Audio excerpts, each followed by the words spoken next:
and welcome to Moving Moments, the podcast by Cultures Academy. Freshly brewed and tasty, just like your every morning's coffee. We initiated Cultures Academy to deliver diplomats, expats, working nomads, and digital nomads and their partner dedicated learning experiences right to your ears and eyes. No matter where you are on this beautiful planet, we want to invite you to a supportive community of like-minded people living abroad. And today, I'm glad to have a direct line to Great Britain.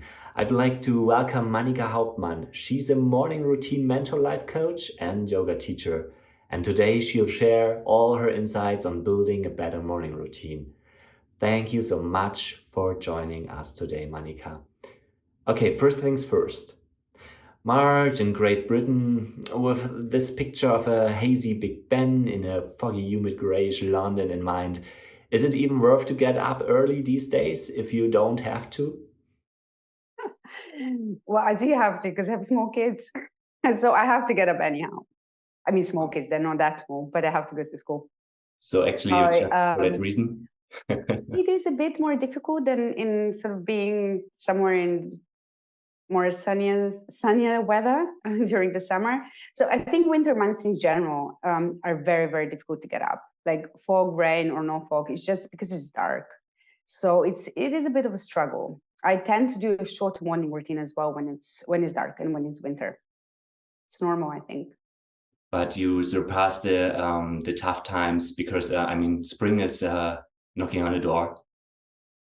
Yeah, I actually first started with with a regular morning routine in autumn, which is funny. I think it was 2018, October. And I made it through the winter. So I thought if I can make it through the winter, then I can make it. Talking about your background, about you and your moving life. As a community of working and digital nomads, we always are super curious about your journey and your personal perspective on living abroad. Would you like to share some thoughts on this? Yeah. So London is my first posting where I'm accompanying my husband. So the first time that I went somewhere with someone. But I've been living abroad for the past probably 25 years. Like I left my country when I was 23. And then I lived in different countries studying and working. And but this is the first one where I'm sort of accompanying someone. My background is in politics and economics, and I'm a civil servant as well. So having this completely different life now in London for the past 4 years, it has been, really challenging for me. Also setting up my business, doing all of the certifications for life coaching and for yoga. It's been a journey. And, when you're supporting someone and sort of accompanying someone, you also have everything else. Like you have the household, you have the kids, because sort of the other person is working. So I think now it's our final year in London, and I think now I arrived, and now we have to go. But this is the life that you lead as an expat who's moving countries all the time. I totally can rely on this. It's just always in the last month, you just feel like you're at home, and it's like you just want to stay for this reason of you're like established, maybe on working, but also on your daily life. Is it for you just also like this feeling of you have to enjoy these last months? You have like a bucket list. I just want to enjoy it. I'm very attached to London because I studied in London as well. So it was a bit like, in a way, coming home for me as well. But what I don't want to do in the last months is travel. I don't have a bucket list. Like I don't want to go anywhere. I love where we live. And I just want to be here and actually be with people more that I met in the last 4 years. It's sort of funny. I don't know. I don't really want to go anywhere. Although we haven't seen like many parts of Great Britain, but I'm like, okay, now I have to really assimilate what I created as in this house and in this community as well. Like I think I'm really well integrated now, and yeah, this is where my heart is, rather than to see like sightseeing, which I'm not that interested in. But maybe because I know England well already, so yeah. Manica, you figured out a temporary approach by combining different concepts, in this case, yoga and coaching. I mean, this sounds fantastic to me. How did you get this kind of idea? Well, yoga is like the love of my life. I started with yoga when I was a long time ago, when there was no internet, no videos. Even in my hometown, there was no yoga studio. It's like, I don't know, it's probably 30 years ago. And I had a book, like a very simple book, Yoga for Everyday Life. And this is how I started. It was just very classical hatha yoga. And I've been doing yoga ever since.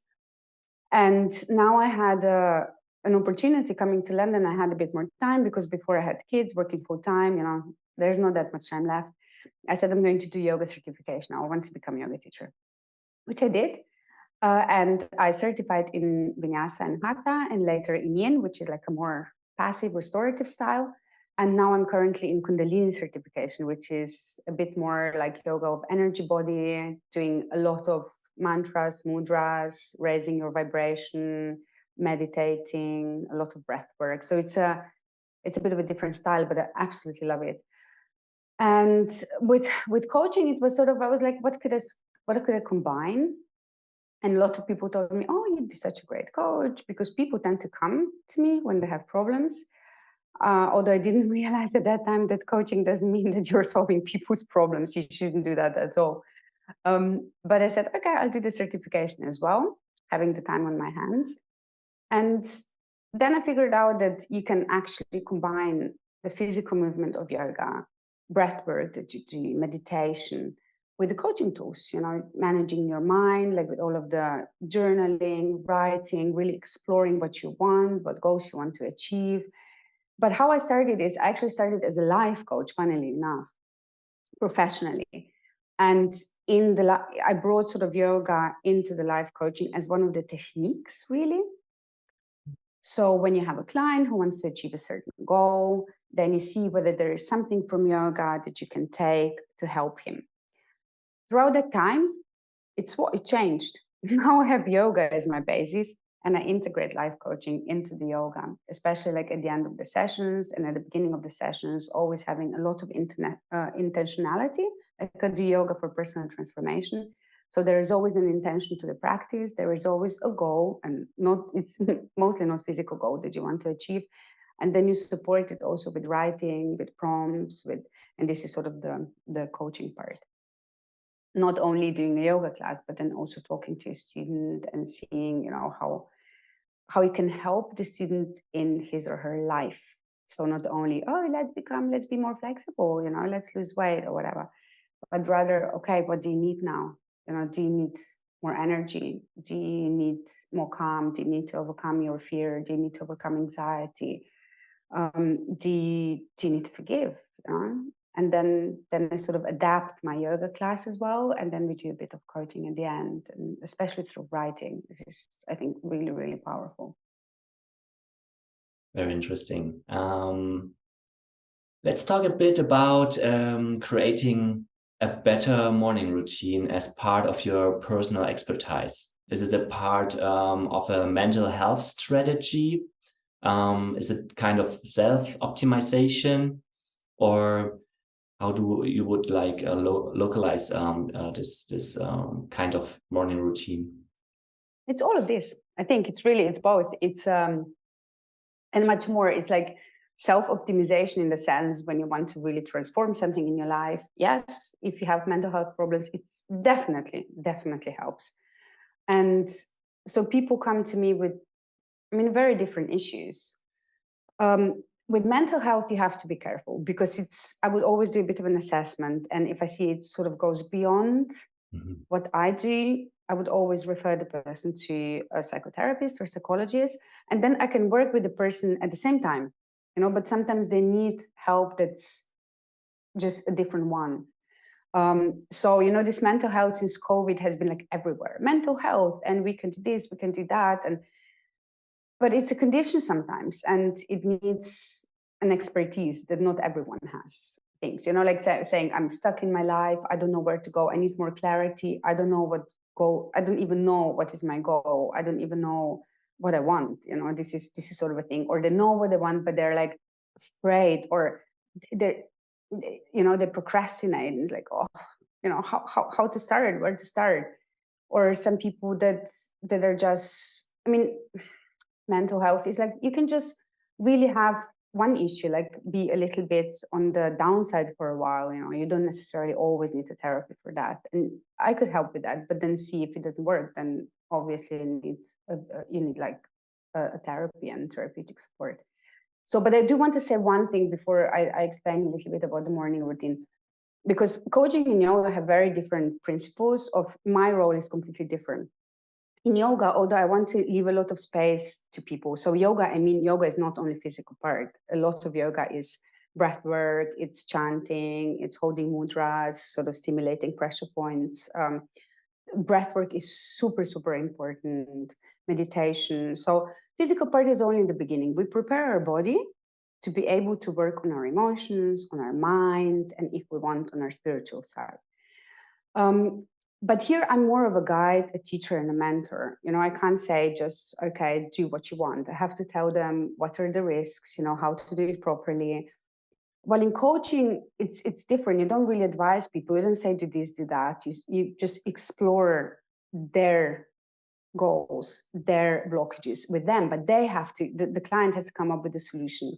That you're just asking questions, you're curious, you're there, you're using your techniques to go deep, but they have to do much more. So it's a bit of a different concept. And I think this is why I swapped, because I think I'm personally quite a good mentor and a guide and a teacher, while I think coaching is a bit different. It's a bit more holding space and just being curious. And the client, the other side, has to do much more. So in the morning, and I think morning routine, what I teach is more, again, this teaching side. So I give tools, and of course people are then, they can take whatever they want from it, but there are certain things that I have to teach them if they want to do it. So in the morning routine, I have all of these parts. So I have the physical part, the movement part. I think it's really important that we move our body, even if we have, and then issue is that you want to achieve a certain goal. But the bodily movement gives you so much strength and confidence and flexibility. Like everything what we say, we have muscles for strength. We have, flexible shoulders or hips. It also means flexibility in life. And strength, feeling good in your body, gives you such a different posture, and then a different posture gives you different confidence level. And this is how it is. So this is sort of the basis, at least for me. It really changes the energy. And then from there, you go into breath work. Breath work is gateway to meditation. Meditation just gives your mind a rest. We always have, because we have such influx of information at the moment from all the sides, having internet. It just sort of calms your mind. This is what the meditation is for. Like if you're not a super expert meditator, the first thing that meditation is there for is, like you give your body a rest when you sleep, you give your mind a rest. And through this rest, really creativity and clarity comes. So once your chatter mind, like, I have to do this, I have to go there. Oh, this is what I heard there. Oh, these are all of the information that I have to put together. Oh, he's saying this, she's saying that. In the TV is that I got 150 emails yesterday. And then you just sort of, it becomes like a blank state. And then from there, your true self comes, if you know what I mean. And then from this space, you write. And this is a big part of the morning routine as well, is writing. So would you say it's a kind of cognition that you try to reach a kind of mindset at the very beginning of a day, and you just train how to get to this physical and mental moment? Yes, and emotional. I think it's sort of all related. You have this great physical start, because your circulation gets going and you feel great. Then you have this mental peace, have this mental clarity. You start your day with a very calm mind and with calm emotions, because these are connected. It's like your thoughts create your emotions. If your thought is like, I have so many things to do today, you'll get anxious. This is the emotion that comes out of it. Yeah? And if you start a day and you actually really decide how you want to think and you write it down even, this is how your day is going to be. Great. So you would support the idea of just trying to figure out and to find ways what feels good to you, and then just to implement it in your morning routine. Yeah. And there are some people that know they just make a cup of tea and they sit a bit and write and they don't do a movement part. I mean, fine, you have to know you know yourself better. But things also change and evolve. Like I said, I started only with the physical part and then it evolved and it changed. And sometimes I do more meditation, sometimes I do more movement, sometimes I do more writing. It's, we don't have to be, we set rules because we're so unsure and insecure. So if we have these rules, then it's going to work. And it's good to have the rules for the first, maybe at the beginning, because it keeps you going. So you say, I'm going to do half an hour, 10 minutes, 10 minutes, 10 minutes, or I'll do half an hour and I'll go for a run and just sit a bit. That's fine.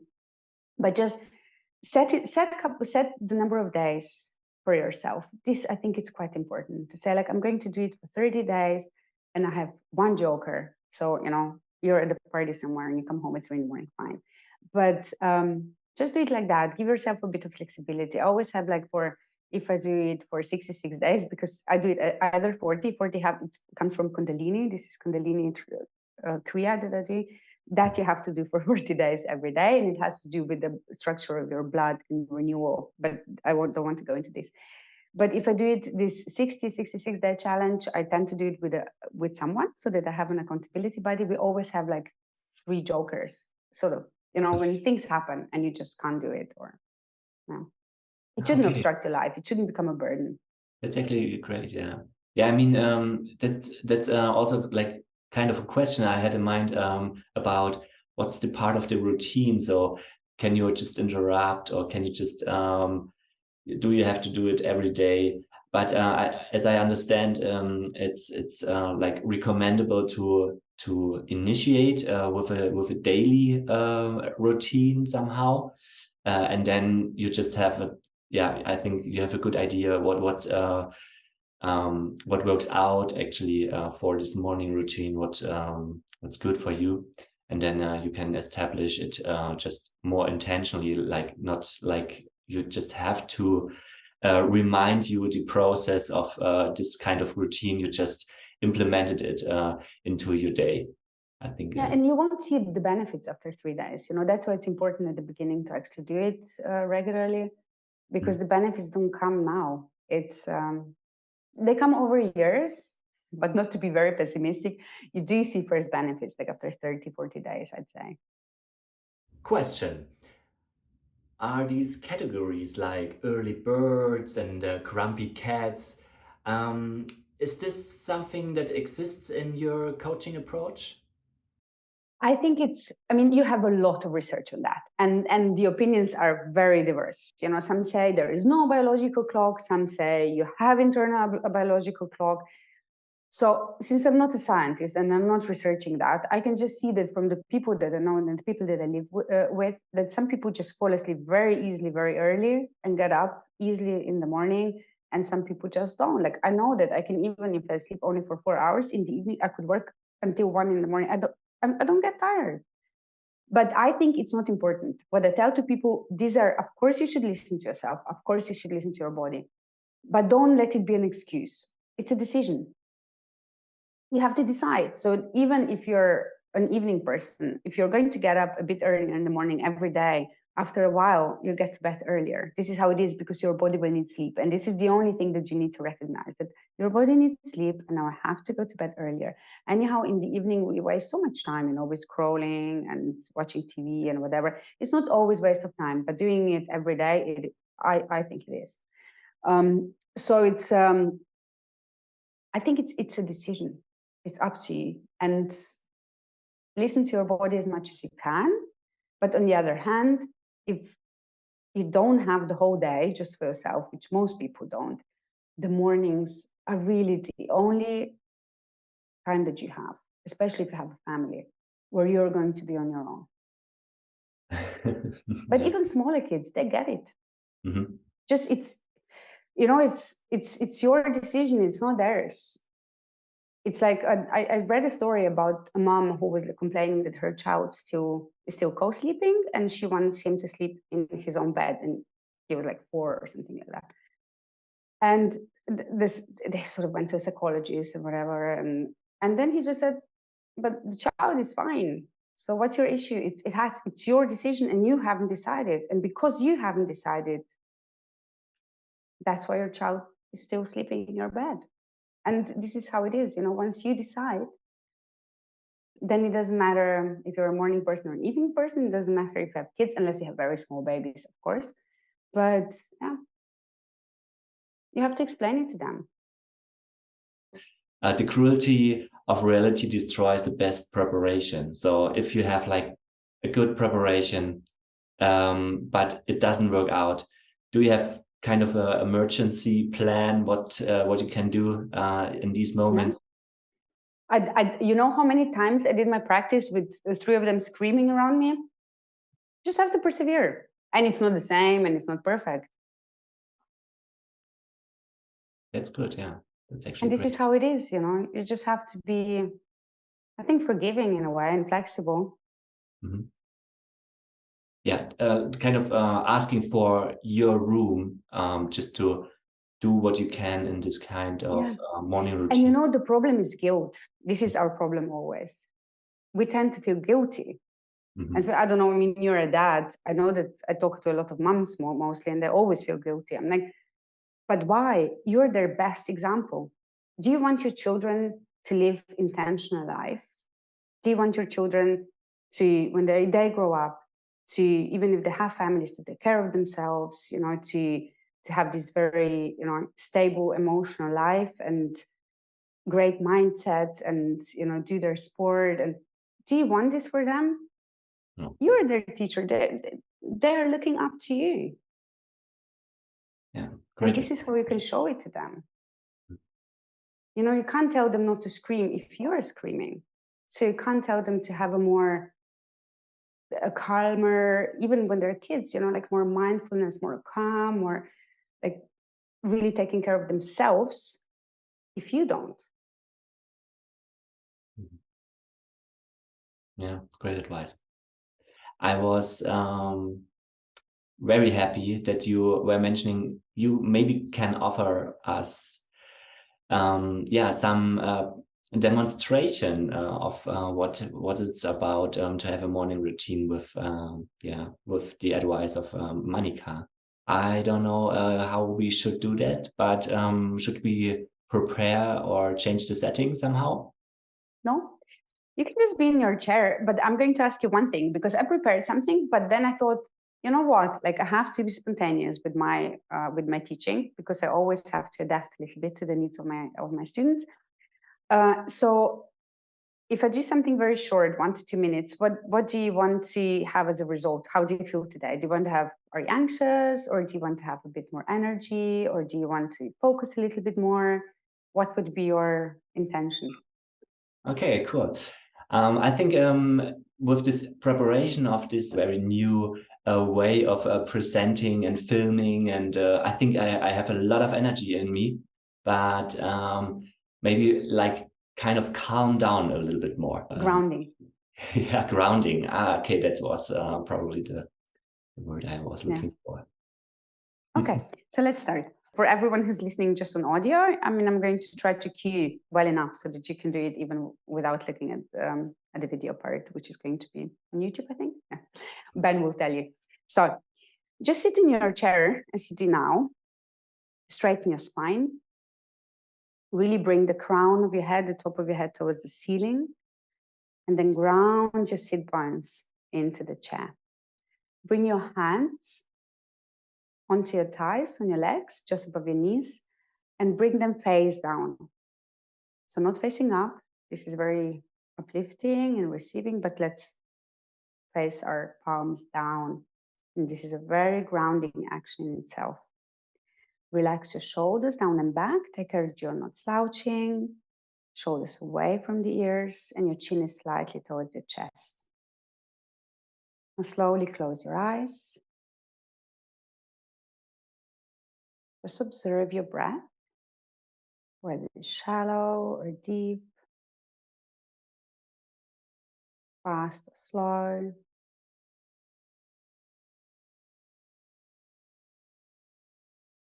Now, very slowly, we're going to be extending the exhales, but I'll guide you through that. This is a very calming, grounding breath.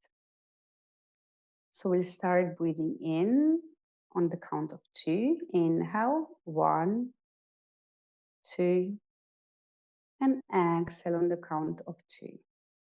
1, 2. Keeping your eyes closed, palms down. Inhale, 1, 2, and exhale, 3, 2, 1.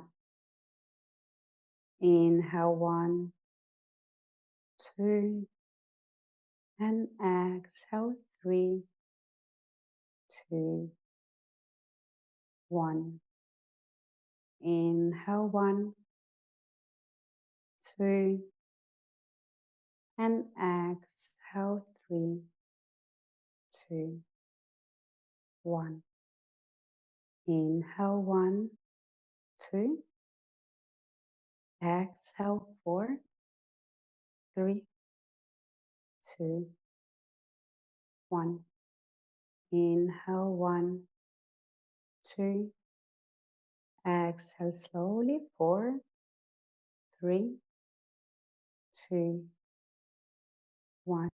And last round, inhale, 1, 2, exhale slowly, 4, 3, 2, 1. Keep your eyes closed.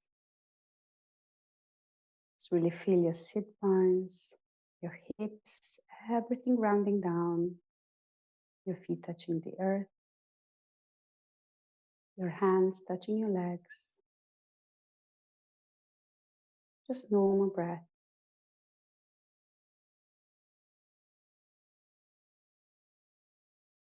And slowly open your eyes. And this was our 2 times grounding breath. It's called 2 times breath, and you can always do it like inhaling on 2, exhaling on 4, or inhaling on 3, exhaling on 6. You just put everything twice, inhaling on 4, exhaling on 8.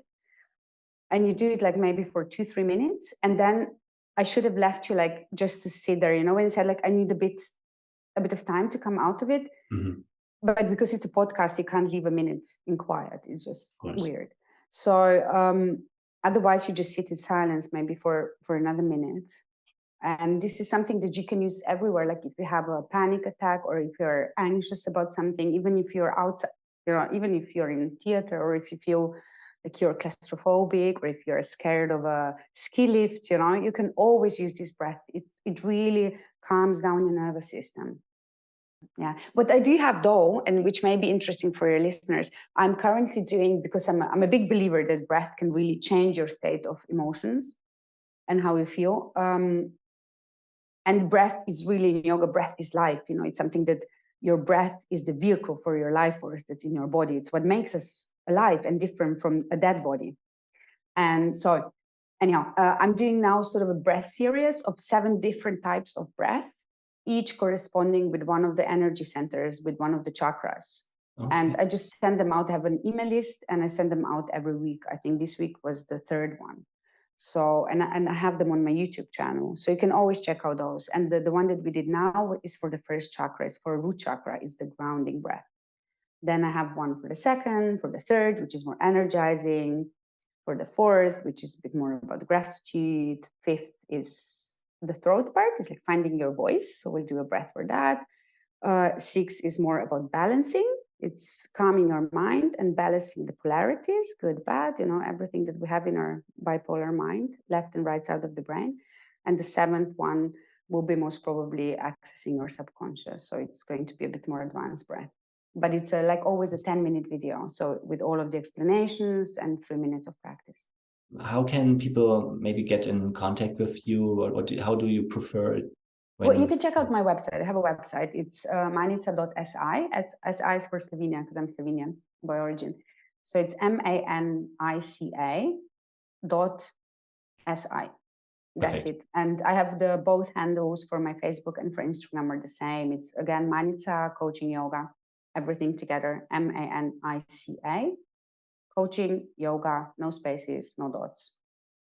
Great.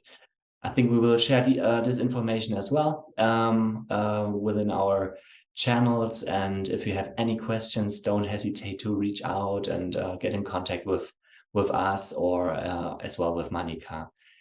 Manica, it was a great session, and I really learned a lot about morning routine, and I'm pretty sure I will just start tomorrow to try something new and to figure out how can I maybe optimize a little bit my morning routine, which is not the best one at the moment. As I mentioned, I have kids, and yeah, it's always Don't let this become pretty your stressful. excuse. Yeah, good advice. Thank you so much, Manica. Yeah, let me know how it goes with the morning routine. I will. I'm curious. Thank you so much. Yeah. Thank you very much for having me. To every one of you who want to learn more about Manica's approach, please reach out, have a look into the description part of this podcast, and we will of course share all our knowledge and all our details about this podcast and about Manica's approach on our website. Just visit www.cultures.academy.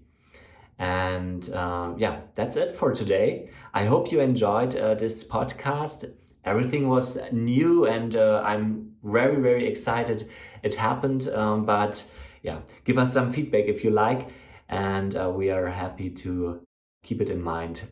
And of course, if you have any idea, you want to listen to some special person, you have interest in a specific topic, let us know, and we will keep this in mind as well. Thank you so much for joining today, for listening to us. I'm very looking forward, and I hope you will come back with our next session. We will announce pretty soon. Thank you so much, and enjoy the rest of your day.